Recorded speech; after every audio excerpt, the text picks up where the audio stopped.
Thank you for joining this Friday afternoon. What is a rescheduled conversation on leadership and in public service with Ms. Jenny Pyper, the Interim Head in Northern Ireland Civil Service. Before Jenny and I begin our conversation, I'd like to introduce Mr. Andrew Elliott, the Director of the Northern Ireland Bureau and the partner for this leadership series. Andrew. Thank you. It's great to join you again, Bob, for this fifth in our series of fireside chats with a focus on leadership. And the Bureau really values its partnership with Boston College on this most important topic. And I'm especially pleased to have the opportunity to introduce Jenny Pyper. I have some direct experience of Jenny's leadership style, particularly since she's been my boss in the Northern Ireland Civil Service since the start of December last year. As head of the civil service in Northern Ireland, she has a staff of approximately 25,000, so one of our largest organisations, and she chairs the body of permanent secretaries that in turn lead individual government departments, each under a minister from one of the five big political parties in Northern Ireland. Jenny took up post at a really critical time, just as the biggest COVID wave was kicking off in Northern Ireland, and as if that wasn't enough, just as the transitional phase that followed the UK's exit from the EU was coming to an end. Jenny advises and supports the Northern Ireland Executive, which of course is one of the most important institutions of the Good Friday Agreement. Jenny quickly brought leadership skills and experience picked up during her 28 years in the civil service and 7 years as Chief Executive of the Northern Ireland Authority for Utility Regulation to bear, and gained the confidence of ministers and initiated significant change in a very short time, including important proposals relating to her own post. Jenny has also, during this time, provided leadership to the University of Ulster during a time of great change. I've known Jenny for almost the entirety of my own civil service career, and I'm really delighted that she's able to join us today and speak to us. I'll now hand back to you, Bob. Thank you. Thank you, Andrew, and thank you for your support in this leadership series. It's exciting to continue to investigate the political and policy thinking and the leadership thinking of people across Ireland, Northern Ireland, and the United Kingdom. And today we're really lucky to have Jenny Pyper here with us. Jenny, you and I have been conversing via email, especially as the previous session was rescheduled at the last minute. And that kind of flexibility and demand that is placed on you as the head of the Northern Ireland Civil Service. We were just talking about this, in the green room, waiting for the session to start, that this wasn't really a role that you had anticipated, and your life is now much busier than it had been previously in an unexpected way.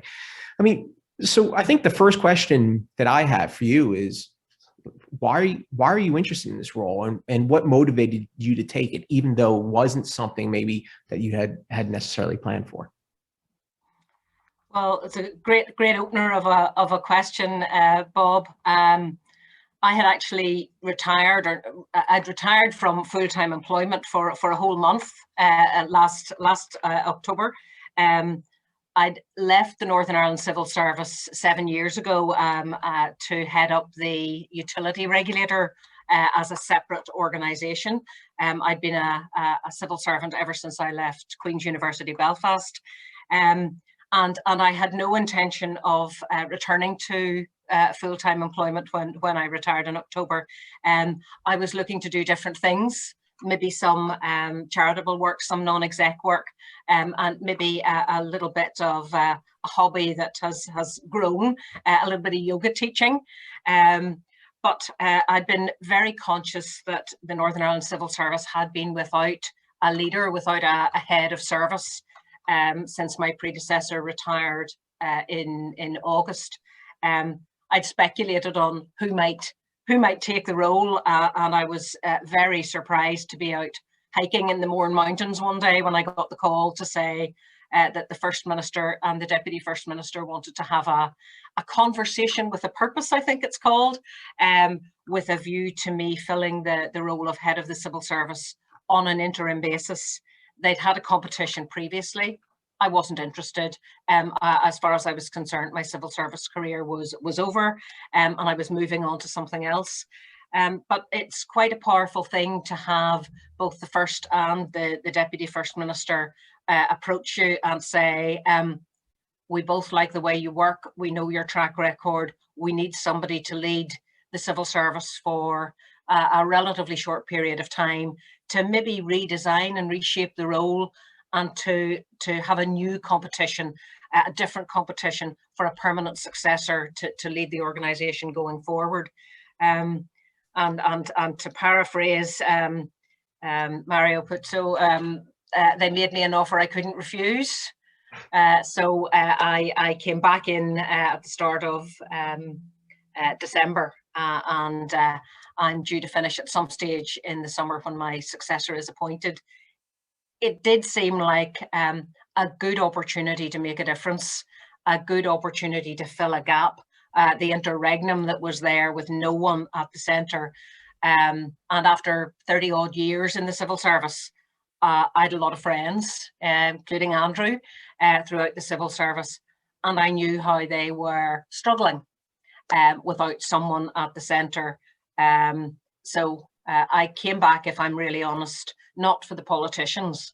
I came back for my colleagues, my friends, and to provide some direction and support for the senior team during what has proved to be a really extraordinary period in Northern Ireland's history, through COVID and Brexit, through some really dreadful scenes on the streets of Northern Ireland, ongoing fragility in the political process, the death of a member of the royal family in the middle of it, and now a leadership crisis within the Democratic Unionist Party. So I think I'm probably getting, in the space of my short interim tenure, I'm getting the chance to experience, the full gamut of what might face a head of service over a period of years normally.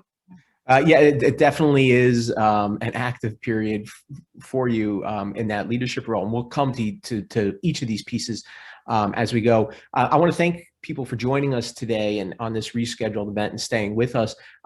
Please, if you have questions, ask them via either the chat function or the Q&A, and I'll pick those up. I suspect there will be a lot of questions, and I do encourage people to send their questions. I received one 3 weeks ago by email that we will get to. But before we do get to that, you talked about being brought in by the First Minister and Deputy First Minister to kind of reshape the role.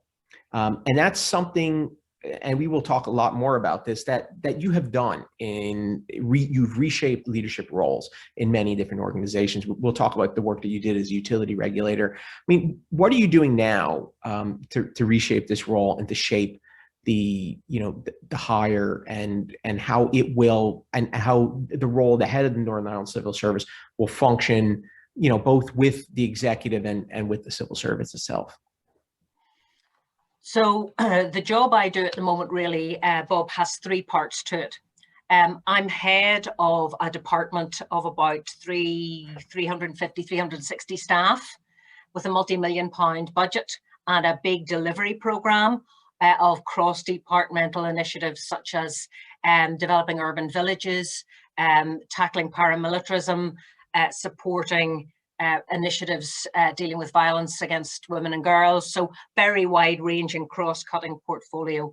I'm accounting officer for that department, and that is a big job, a permanent secretary job running a department. But I'm also then secretary to the Northern Ireland Executive, so supporting the ministers, the ministerial team, the five-party mandatory coalition that is the Northern Ireland Executive. So I support them in terms of processing of business, handling of papers, guidance on ministerial codes and standards, all that good civil service administrative stuff, but important to keep confidence in the organisation. And then I am the overall leader for the 23,000 civil servants. So it's too big a job. And my assessment when I came in was that's too big a job. So what I've done since I came in December is with Minister's support, I've split the job so that my successor will essentially perform, I think, what I would describe as a more traditional chief executive type job. So sitting as the leader of the organisation of the various government departments in Northern Ireland, managing them operationally, leading the senior team, but also then as a chief executive looking up to support the board, the cabinet, the Northern Ireland executive. And the role I currently play in terms of running the executive office, what used to be known as the Office of the First and Deputy First Minister, OFM-DFM, that's now going to be a separate role, completely discrete, and that will allow my successor to be much more focused on that dual chief executive type role. And I suppose whenever I proposed this to First and Deputy First Minister, I was really bringing with me my experience of having been a chief executive for 7 years, working to an independent board and running very disparate operational departments. So it's going to look and feel very different to the role I play. And I think it will allow my successor to be much more focused on supporting ministers and on doing that leadership and transformation job, which needs to be done across the wider civil service. I hope that makes sense. No, that's interesting. Can you talk a little bit about that role supporting ministers? It's really fascinating, and I think for a lot of people in the United States, the idea of cabinet government is, it's an anomaly for us. And then add that further to the unique situation that Northern Ireland has, where, you have a first minister and a deputy first minister who are from different parties, who have, maybe different programs for government. How do you ensure that, or how do you help facilitate the conversations between ministers to help, Stormont function and legislate and deliver on its executive responsibilities? I think the truthful answer to that is I do it some days better than others. The key relationships are with the First and the Deputy First Minister, because they are joint heads of government. And papers that come forward from civil servants with proposals, whether they're spending proposals or policy initiatives, papers that come forward to the board, the cabinet essentially, need to have some degree of endorsement from both the First and the Deputy First Minister. Now, occasionally papers will come forward that they don't agree on, but generally my job is to try and broker agreement between those two politicians from very different parties, very strong philosophical and political differences. But actually, a lot of the time I'm trying to find consensus and common ground about the things they do agree on in terms of delivering services for citizens, in terms of economic development, community progress and support for, the most vulnerable in Northern Ireland. So I suppose it's a bit like, what the diplomatic service must be like. There's quite a lot of shuttle diplomacy between First and Deputy First Minister. But then we have, three other parties involved. The SDLP, Social Democratic and Labour Party, fundamentally basically a nationalist party. We have the Alliance Party, which is a broader church with no particular leanings either to unionism or nationalism.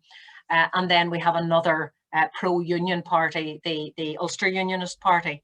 And they are smaller parties. So there's a big job to be done to bring them in, to involve them in the decision making, so that they don't just see it as a carve up between the two big parties, Sinn Féin and the DUP. So at the moment, I don't spend enough time, frankly, doing that shuttle diplomacy and trying to work with ministers and build up trust and confidence, because I have a lot of other things to do and to deliver. So one of the great things I think for my successor is that they're going to have a bit more time and a bit more bandwidth to really try and make the executive work more effectively. Some days it works, some weeks it works really well. And we find issues on which all of the parties can agree, and that's good, and we get really good discussion and debate. But frankly, there are other times whenever we know we are dealing with things that, fundamentally divide the parties. And that's very difficult. So part of my job might be to try and break those difficult issues down into smaller pieces. To get agreement on baby steps, on little bits, little gains, where we can build up a bit of trust and confidence. And I rely very heavily, frankly, on the senior team of permanent secretaries who run the various departments to work with me on that, in terms of knowing what their ministers' priorities are and how far they're prepared to go and to flex. I suppose for, there are maybe someone in the audience who'd be familiar with, the TV series Yes Minister. Long and old series now, but I know many folk in the US really enjoyed that as an insight into the British parliamentary and civil service system. So it is a bit of that, Sir Humphrey role.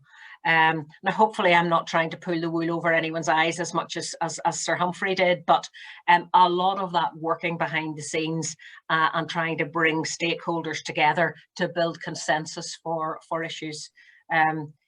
Sometimes it's herding cats, Bob, as you might imagine. It's very interesting, and I'm sure it's a really exciting and rewarding environment when you're able to bring parties together. But of course, like this week, we learned it's just not the inter-party issues that might challenge you. Intra-party issues might, and Arlene Foster will be stepping down soon. I mean, how does that make your job different now? And are you able to do shuttle diplomacy still, or do things need to wait for the DUP process to work themselves out? Well, I think it's difficult, and there's a lot I probably can't say. But if you'd like to have me back at some stage in 3 months' time, I might be able to reflect once I'm outside of this job on what has happened. I think that the key challenge is the level of uncertainty, the level of increased uncertainty that it brings to all aspects of public life, not really knowing what direction the DUP is going to go in. Looks like it's going to go into a more right-wing, hardline, fundamentalist direction. That seems to be the direction of travel, but we don't know. I think the good thing is that Arlene Foster has been clear that she's going to stay on till the end of June as First Minister, until the leadership is sorted. We break in Northern Ireland for the summer holidays early in July, so that maybe offers a little bit of breathing space. But it's the relationship which First and Deputy have built up over a period of time, particularly during the COVID crisis. That has been a unifying factor for all of the parties as they've come together to, in the executive, to try and deal with the pandemic. And we're well advanced now, as indeed are you, thankfully, in the US, well advanced on the vaccination programme, well advanced on the lifting of restrictions. So I would hope that if all goes well, by the time the summer recess for the politicians comes, we will have worked through most, if not all, of the COVID restrictions. We'll be looking towards, the end of the summer, start of school term and so on in September, seeing a return to normality. And yes, there may be then a change of personnel, but I think if we can keep going till the summer, then that will help just reassure everyone on all sides. It's always a difficult time in Northern Ireland between Easter and the summer, because there are a whole series of significant cultural and historical events. People are familiar with the 12th of July celebrations, but we have a number of other commemorations and issues coming up between now and then. So it's a sensitive time, and I think the DUP and Sinn Féin are both very cognizant of the need to continue to provide stability and leadership. And so my job is to try and help deliver as much as is possible that will maintain that stability. it remains to be seen where things go. We could see a significant change of ministerial portfolios, as well as a change of direction, potentially a harder line direction from the DUP, and that will present significant challenges then for the nationalist parties in particular, who want to pursue an agenda linked to the New Decade, New Approach document that includes things like an Irish language bill that may well be more strongly opposed by a more right-wing Democratic Unionist Party. But look, it's easy to pick out all of the negatives. I think there's a huge body of work that all executive ministers are focused on in terms of delivering a more stable place in Northern Ireland, and rebuilding the economy, I suppose, post-COVID. So everyone is certainly at the moment very focused on making sure that this isn't a crisis in terms of delivery for citizens. But I think we will be facing into a challenging period, no doubt about it. I think people here in the US will be enthusiastic to hear that and support the continued work of the executive. And I know people here in Massachusetts especially are hopeful that the executive is able to continue its work and support Northern Ireland and its development. And we'll return to some of those issues, I think, and some of those policy issues as we go here a little bit. But one thing that is also changing here, and I know is important to you, is the nature of the leadership in a different way. For the first time, you had a first minister and deputy first minister, a head of Northern Ireland Civil Service, who are all women. And you spoke about this a little bit in the Choose to Challenge campaign video, where you highlighted 3 things that women should do. You asked women to believe that they're more capable of what they believe they are capable of, to be afraid of mistakes, and to develop resilience. I mean, in the context of Northern Ireland, and we know there's a long history of women and political activism and change in Northern Ireland. I mean, what do you see as the future for women in Northern Ireland? Is there opportunity now that there wasn't before, or do you see what kind of things do you see for women in leadership roles in the North? Look, I'm very pleased that I'm the first woman to have held this particular role. It's only taken 100 years since the creation of Northern Ireland and the beginning of the Northern Ireland Civil Service to have a woman in this job. And I think it's been really interesting to see what's happened in the US. I think there were cheers from women all around the globe, and many of us here in Northern Ireland, to hear President Biden acknowledge Vice President Harris and Speaker Pelosi the other day. That was a really fantastic moment, and I think just sends such a strong signal of the confidence and the change that there has been. I suppose, Bob, if I reflect a little bit, my parents were both civil servants. They both joined the civil service, even though they had scholarships to go to university. It was at a time when their families couldn't afford to let them go off to university, so they both had to go into employment. They were both active in the trades unions at the time, campaigning for equality, for gender equality at the time. And it was a deep irony that when my mum and dad married, my mother was forced to retire from the civil service, because at the time there was a marriage bar. You couldn't have married civil servants, and it was the woman that had to sacrifice their role. And as you might imagine, that had quite a strong influence on me and on my parents, in terms of encouraging me not to see barriers in my way, and to, they knew things were changing. But it's been slow progress. It has been slow progress. But look, if I look around Northern Ireland at the moment, yes, we've had Arlene and Michelle in the 2 top political jobs. I'm in the head of the civil service job. The Attorney General for Northern Ireland is female. The Chief Executive of the biggest local government organisation in Northern Ireland is female. And there are a rising number of senior public women who are finding their feet and finding their voice. But because there is a greater degree of openness.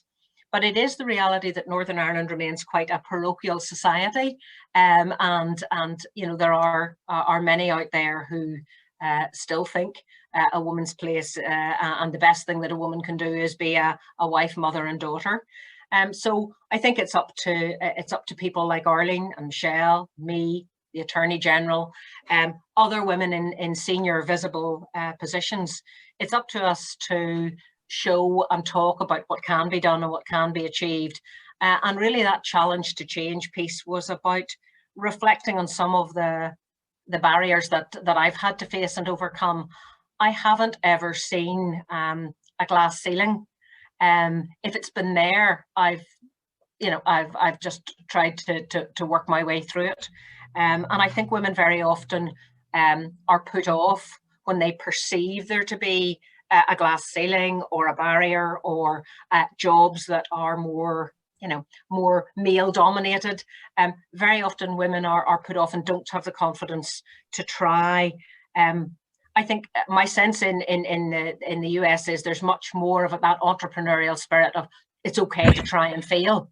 We're really not like that in the UK generally, in these islands. And I think very many women in public service have not been afraid to try something and see, you know, how it goes, how it works. When I left the civil service to try running my own organisation, I was heading up a team of, 100 or so better qualified people than me, professional engineers, statisticians, lawyers. I was a generalist, the least qualified. My background is as a geologist, but I'd spent my entire career in public service. But I wanted to try and see if I could get outside of my comfort zone. And what was the worst that could happen? It didn't work. I didn't like it. I couldn't cope. Well, I could try something else. I felt at that stage in my career it was worth trying something else and trying to get out of my comfort zone. And I think that's a big advantage of a large civil service in Northern Ireland. We are a big employer in a small place, Northern Ireland, and I think there are so many opportunities. Women just very often don't put themselves forward because they see that there's never been a woman has done that particular job. And that's one of the things I'm trying to change, to try and open up the opportunities and encourage women to just give it a go and see how they'll do. Very often, once they try it, they actually see that they have more to offer, and that male colleagues by and large are very welcoming. I've certainly found that in my jobs. Kind of further on to that, are there areas in which Northern Ireland specifically can improve, or are there areas that you would like to see more opportunity or more programs or policies that would address a lack of opportunity or facilitate more opportunity? It's I'm not perceiving a lack of opportunity.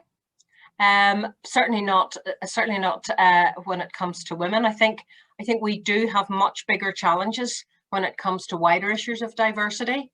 We're not a very diverse society. We're quite a polarized society in terms of race and religion. And we have big challenges now around the LGBTQ agenda. That's a really difficult one for Northern Ireland, but it's something that the Northern Ireland Civil Service has got to grip. If we're wanting to attract young people, new talent, and improve diversity and inclusion, then there are things that we need to do to make the civil service open and welcoming. For years, the challenge in Northern Ireland was all about, are you Protestant or are you Catholic? That was the issue in terms of the employment profile. That shifted then to the male-female balance, and we are seeing more women coming through now. But it was only, I think, probably 7 years ago that we had more than one female permanent secretary across the 9 departments. We now have 1, 2, 3, 4 So, you know, we're definitely getting there. So there's no, I'm not seeing any barriers in public service in Northern Ireland, not for women, but I think we have a long way to go on the wider diversity agenda, and I include disability in that as well. We need, as a service, to be much more inclusive. That's really interesting. I'm going to invite people, the audience, to ask questions at any time. Just send them through to the chat or the Q&A, and I'll try to work those in. Jenny, we've covered a lot of ground so far. We could go deeper into any one of these topics.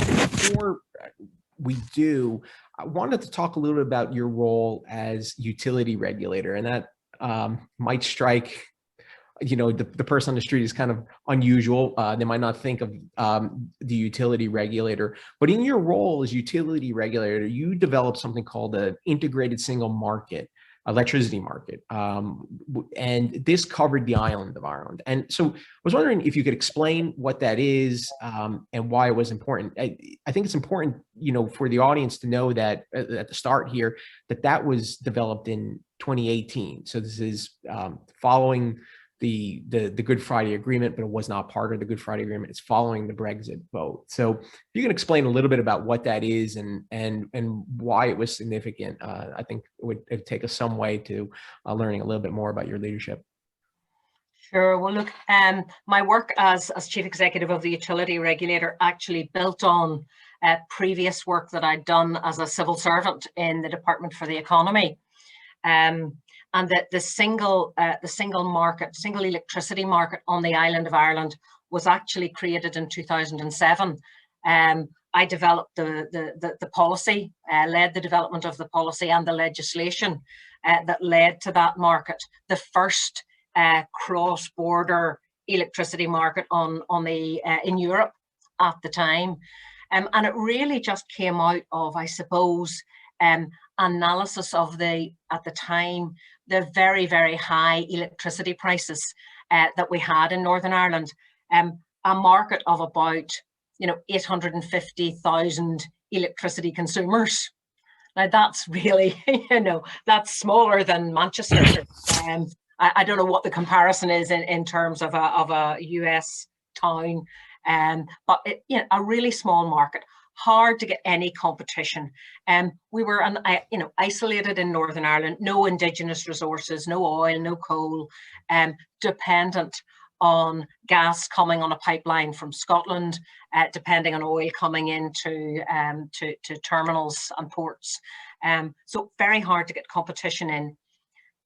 In the Republic of Ireland, they faced not dissimilar problems. Again, yes, they've traditionally had supplies of peat for burning in power stations, but really not economic, not competitive. So on the island, two separate regions, two separate markets, neither of them very competitive.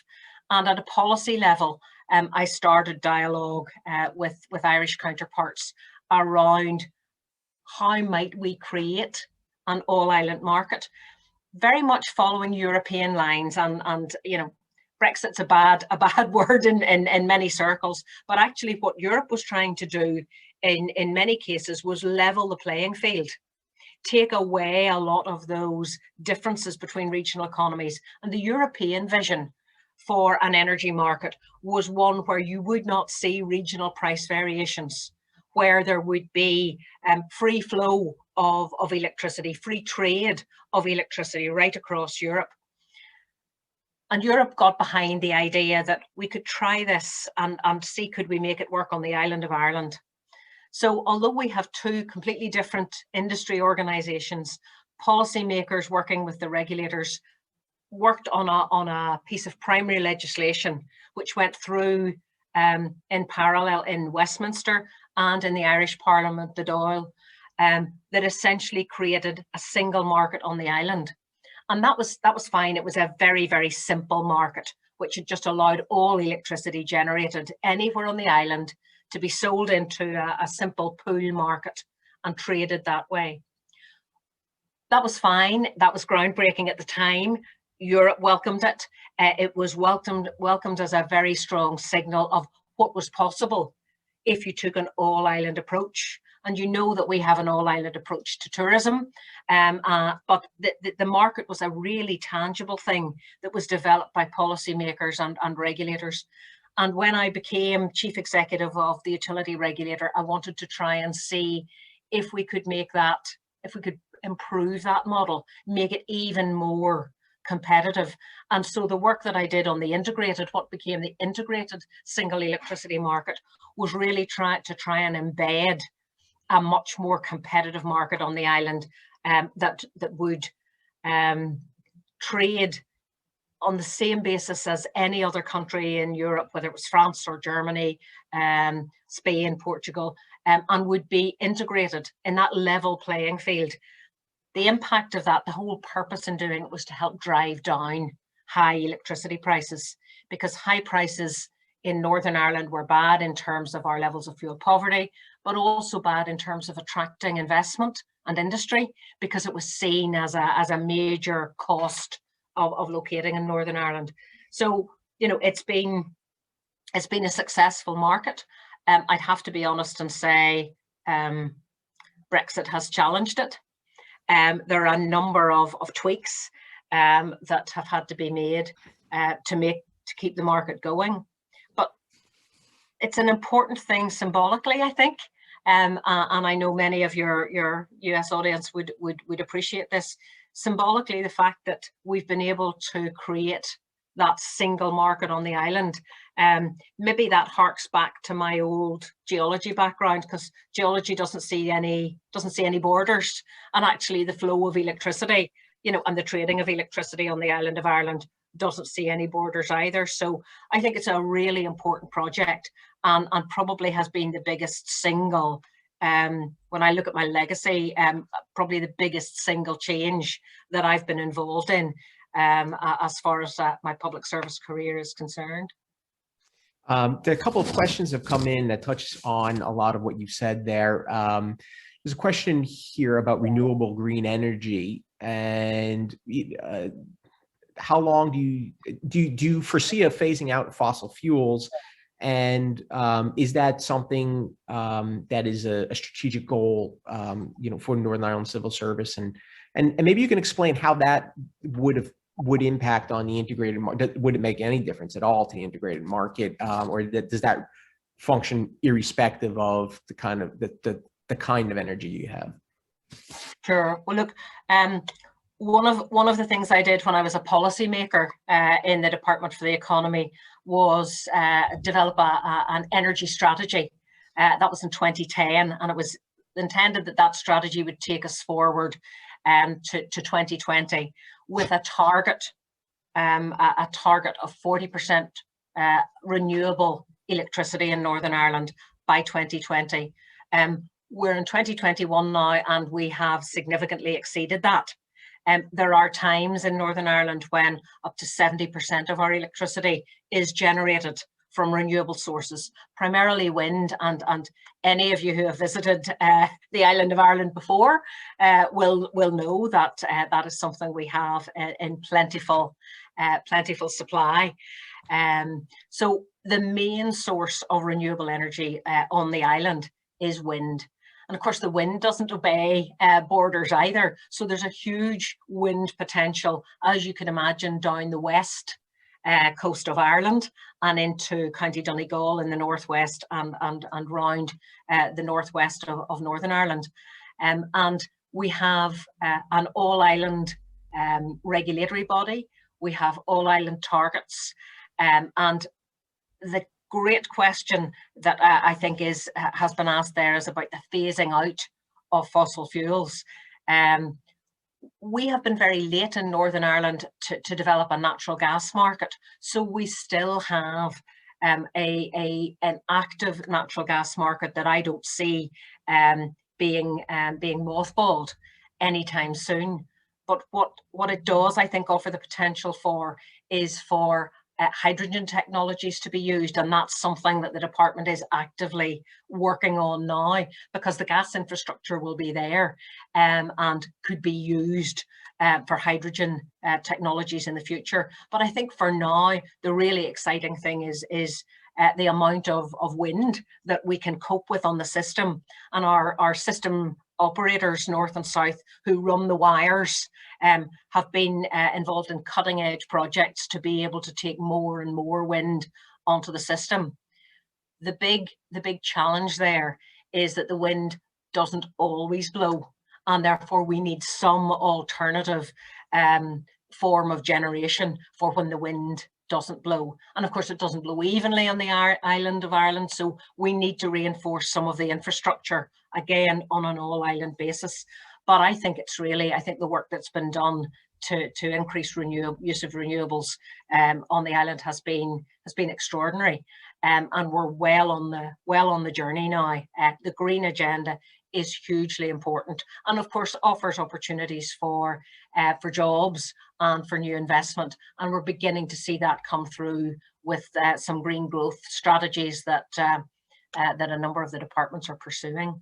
So I hope that wasn't too techy an answer. No, it's very interesting. I mean, I in prep for this, I learned a little bit about your work and the Gas to the West project. And I was surprised to learn about the limited nature of the gas network, especially when it came to the west of Ireland and how that was set up. So I think your points are well taken about hydrogen and wind. And there's another question here that touches on some of what you were talking about. You were talking about how Brexit has complicated matters when it comes to the single market for electricity. One of the viewers here would like to know kind of a little bit more broadly about the way the Irish sea border and trade with the rest of the UK is impacting on your portfolio. So it's a little bit broader than just the role of the CEO, but I think it does kind of reflect on this concern about kind of Brexit and relationships between Northern Ireland and Great Britain.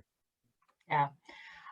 Look, I don't think it's any secret to say that Brexit has caused all sorts of problems for us, political problems around the protocol, which essentially establishes that Irish sea border.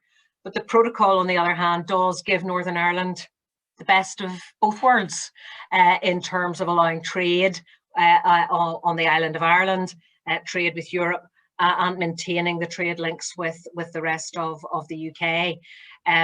Unfortunately, some of the immediate consequences of Brexit have been to cause delays on goods and livestock entering Northern Ireland from elsewhere. Huge problems in terms of different types of certification. And of course, the European Union is a huge bureaucracy. It has all of its paperwork to make sure, all the member states have to abide by the same standards and the same paperwork. But we now in Northern Ireland have additional paperwork, even for trade with the main, the big island in the UK. We didn't have to have that before, and now we do. And that's causing really, maybe if I give a practical example of where it's causing a problem, we had an incident in the last couple of weeks where someone in Northern Ireland had bought four ponies from Dartmoor in England. And those ponies travelled up to Scotland to come over on the ferry into Northern Ireland. They'd been bought by a man for his children to have on the farm. And Dartmoor ponies are dinky little ponies, very good for children who are learning to horse ride. Anyway, these ponies, when they came in to the port of Northern Ireland, didn't have the right paperwork. Bad ponies. The paperwork that had been filled in as they travelled on their journey up the UK and across to Northern Ireland was incomplete. And under the protocol rules, those ponies should not have been allowed entry to Northern Ireland.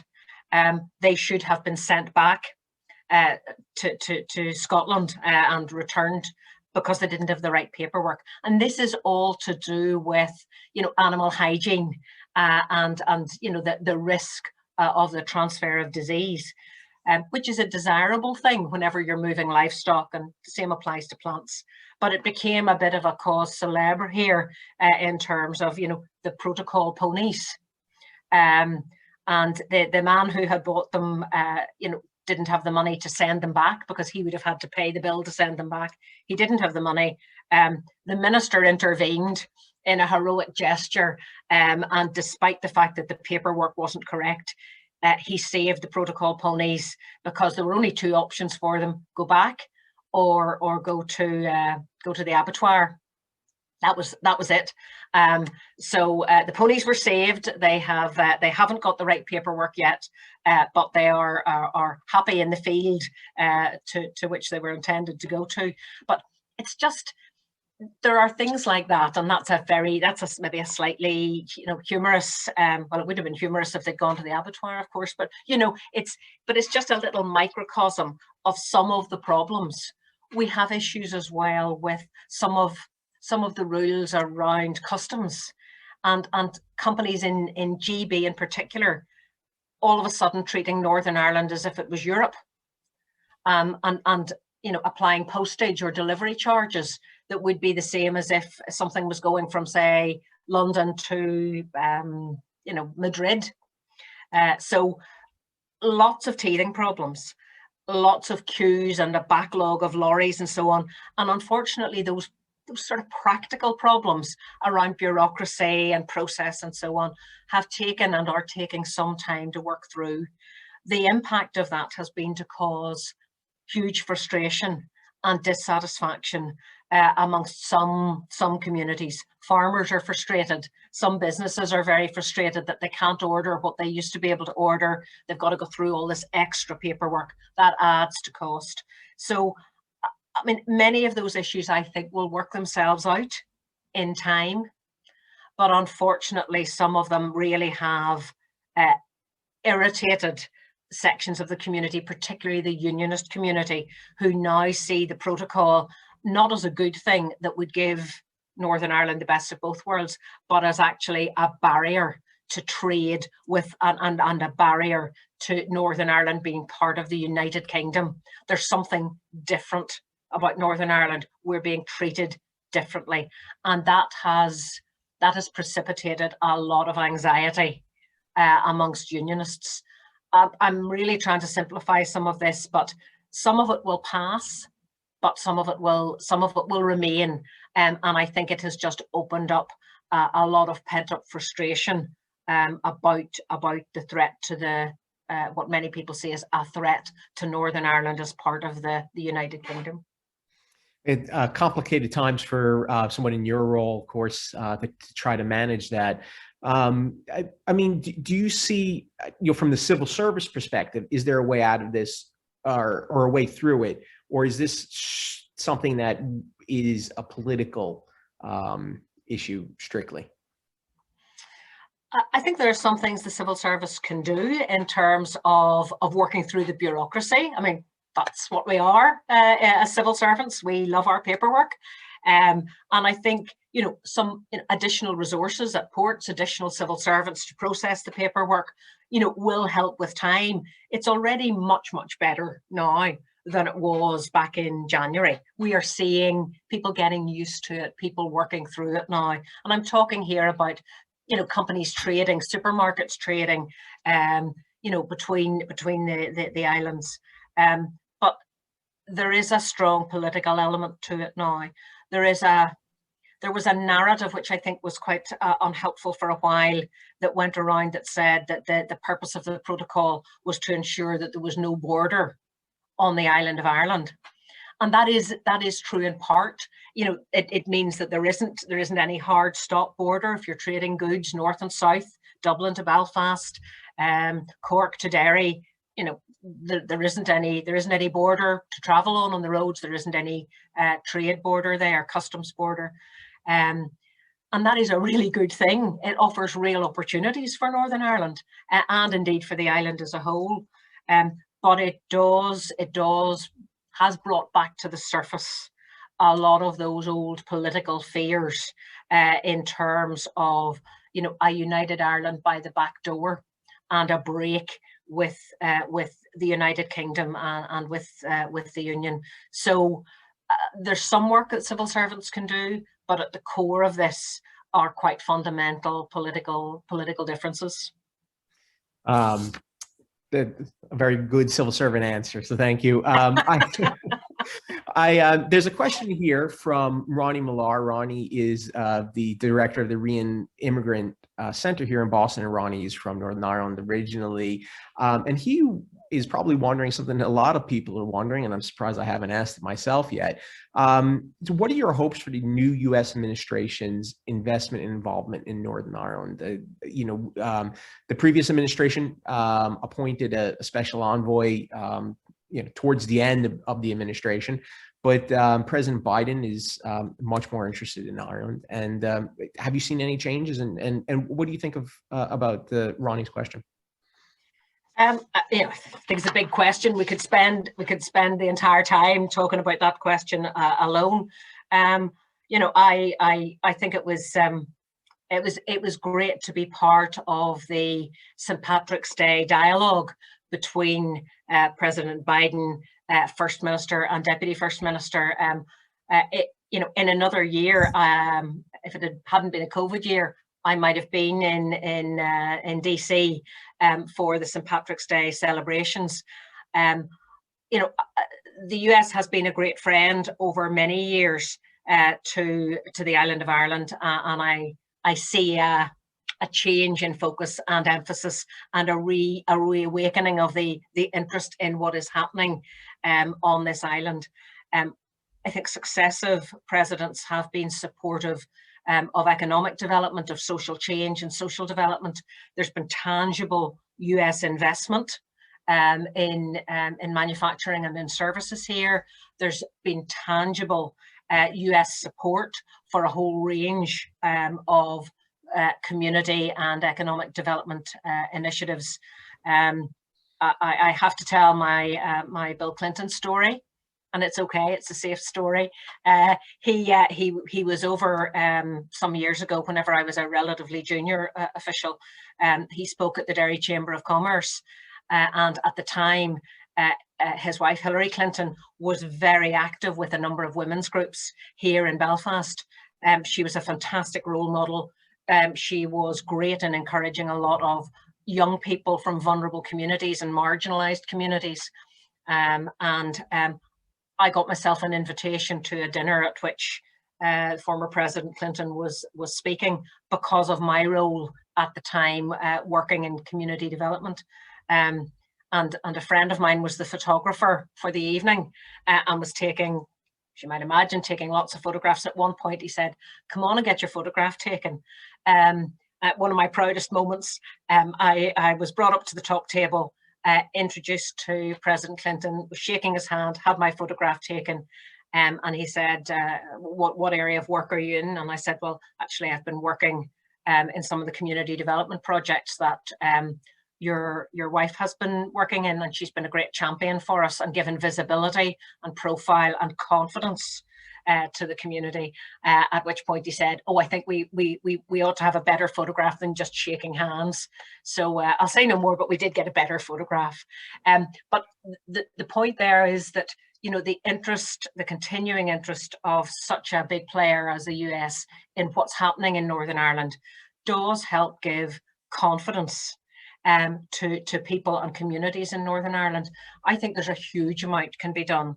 The support for political progress over many years has been invaluable, and I think there may be opportunities in the future as we struggle through what I think is maybe going to be a challenging period. We're going to have elections again in Northern Ireland this time next year.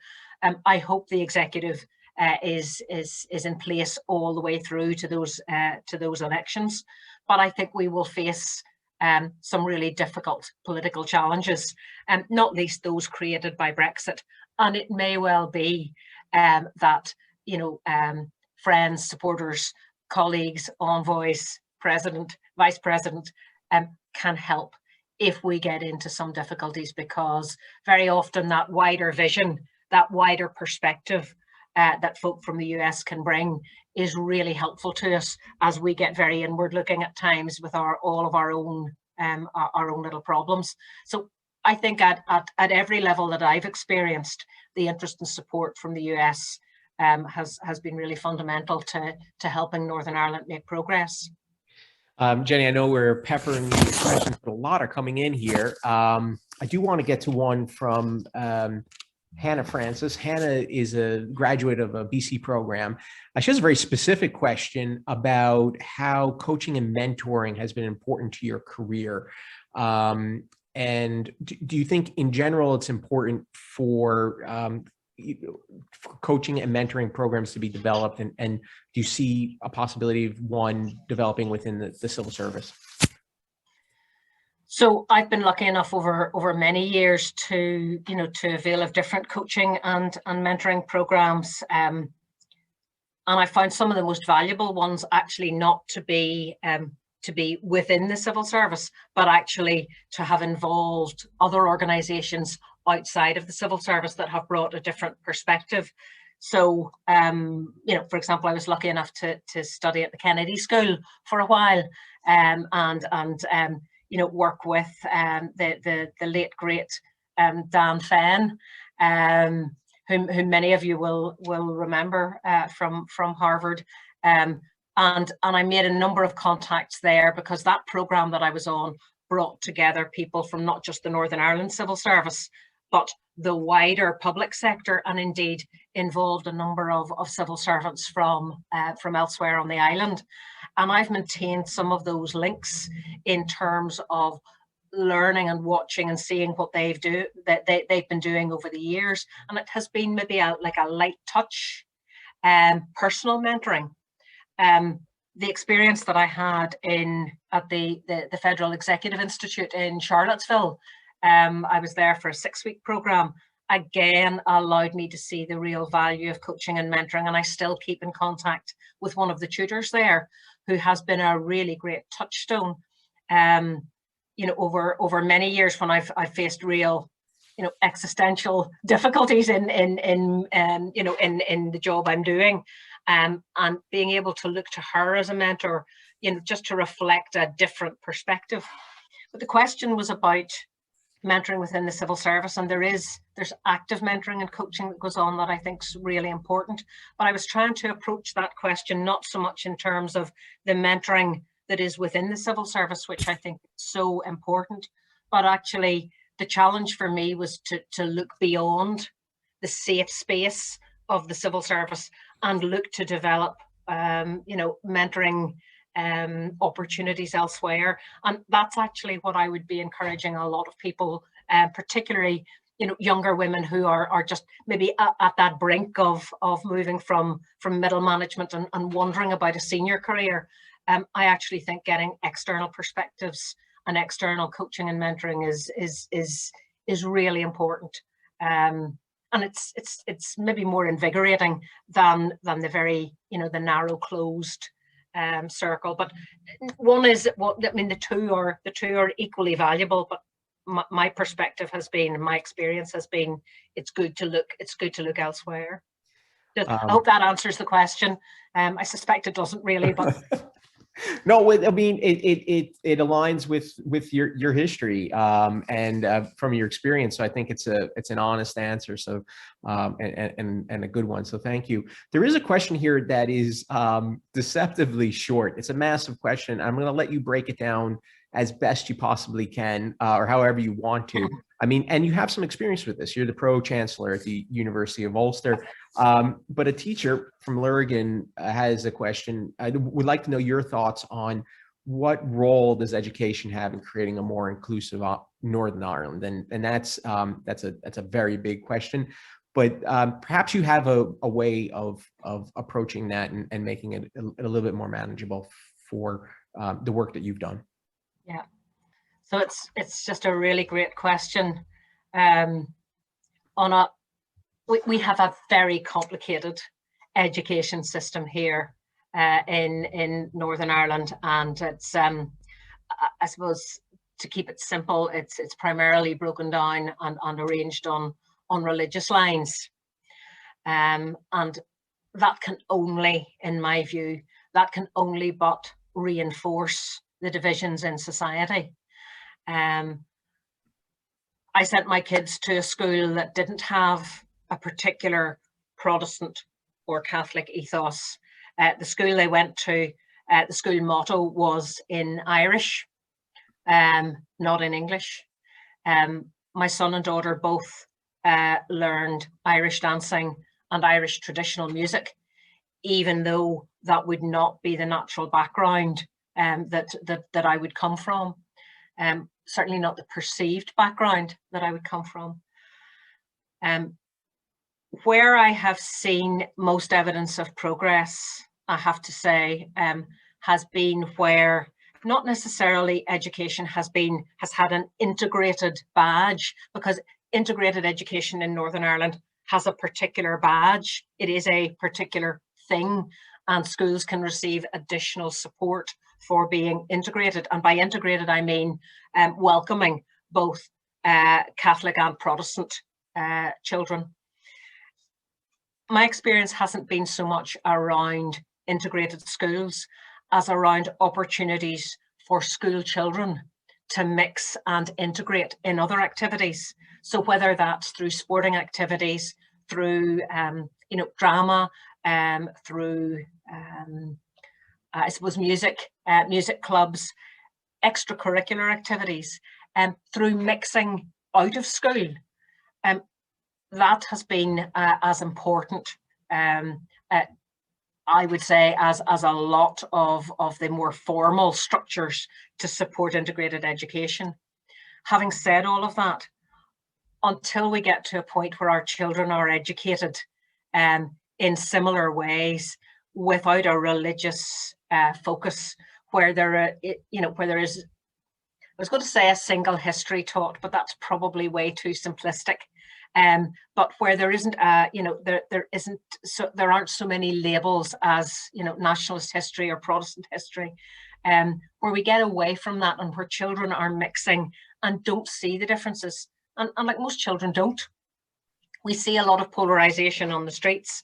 I think education has a critical role to play there. But I think we need to lift our gaze beyond just saying the answer is have the schools all integrated. I think parents will choose to have their children educated in different schools and in different ways. I think it's more about creating opportunities for the children to mix and not actually see the differences. And, I spent 3 years of my career working in social and community development and urban regeneration. And I saw how easy it is, particularly in deprived communities, for the polarization to become really, really entrenched, particularly in those communities that are under, the shadow of some paramilitary or criminal control. There, the children are, they don't have the same opportunities to mix. They're in, deprived communities, they're in more vulnerable areas. So all of those programs that take children out and allow them to mix are hugely important. And a lot of the work I did in that particular department was about creating those opportunities, safe places for children to play, shared space for communities to mix. And as Northern Ireland, as the economy has developed, a lot of those old barriers have broken down. But as most of the viewers will be aware, it doesn't take very much to see some flashpoints re-emerge and see children from those vulnerable communities under the influence of the criminal and the paramilitary elements again. So there's no easy answer. It's got to include schools. It's got to include community development. It's got to include housing, economic opportunities, right across the board. But education for sure is a key piece. And it's a very complicated picture right now. So again, that's probably a waffly civil service answer. If it were easy, if it were simple, I think we would have cracked the education one. But it's baby steps, and I can see we had another significant development a couple of weeks ago with one of the big Catholic schools applying for and securing integrated status. And again, that's we are seeing schools change their approach. We're seeing them change their ethos, and I think it's better that happens on an evolutionary basis rather than something that is imposed by government. I hope that makes sense, and I hope that in part gets to maybe what the questioner was asking. Well, thank you, Jenny. I appreciate your answer, and I appreciate your time. Education is controversial around the world. It's an issue here in the United States. It's an issue in Canada as well. It's complicated, and there are no straightforward answers. It's especially difficult in Northern Ireland. But I want to thank you today for your time and your frank answers. I'm eager to welcome you to Boston College. Hopefully you'll be free to visit us in the fall. I expect we'll be open and welcoming visitors in the fall. I think there's much more for us to talk about. I really feel like we only scratched the surface on several of these issues. And I want to thank the audience for their great questions and their engagement today. Thank you again, Jenny. And thank you to the Northern Ireland Bureau for their support of this event and this series. Great. Well, look, I'd love to come back and do a reflective piece whenever I might be freer to talk, Bob. And if that's in the fall, I can't think of anywhere nicer. Excellent. The fall, we hope, will be beautiful here. Everything will be open, and the leaves and the crisp evenings and warm days. New England in the fall is spectacular. Thank you for your time today. I really do appreciate it. It was excellent. Thanks, Bob. Thank you. Have a good weekend. Thanks, take care, everybody. Thank you, everyone, for joining us. Bye-bye.